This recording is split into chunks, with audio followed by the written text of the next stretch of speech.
Hello, my name is Said Husseini, and this is Group 38 case study project on Morandi Bridge collapse. In this case study project, we explored the Morandi Bridge, which was a vital piece of infrastructure in the city of Genoa, and it unfortunately collapsed on August 14, 2018.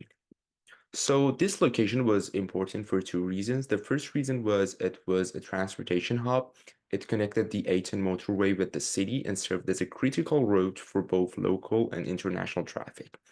And the second reason was as an economic aspect because it connected both Italy and France, and it was important in supporting industries, tourism, and daily commutes.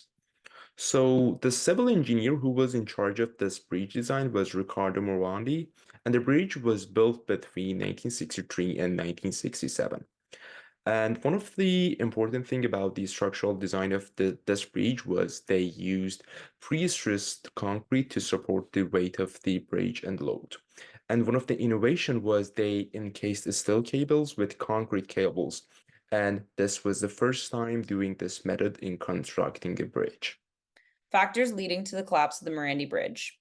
There were structural and design flaws as concrete encased cables hid corrosion to inspectors, and the materials chosen were subject to degradation over time. Maintenance and inspection issues included neglected upkeep, delayed or insufficiently addressed repairs, and design limitations that led to inspection limitations. Finally, load size and environmental factors were a key part in the collapse. Traffic growth increased the volume over the bridge. Heavier use of commercial trucks also increased load. Environmental stresses such as the pollution increased corrosive rates, and dynamic loads increased due to severe storms on the day of the collapse.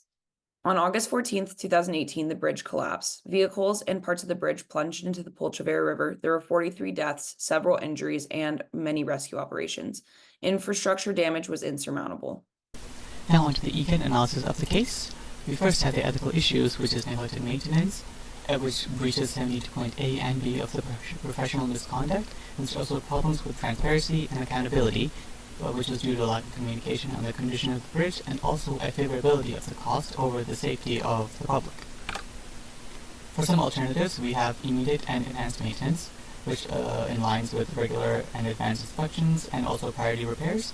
There's also redesign, which requires design modifications and material upgrades. There's also policy and regulatory reforms. So this is stricter maintenance regulations, but also public transparency and accountability for any problems in the future.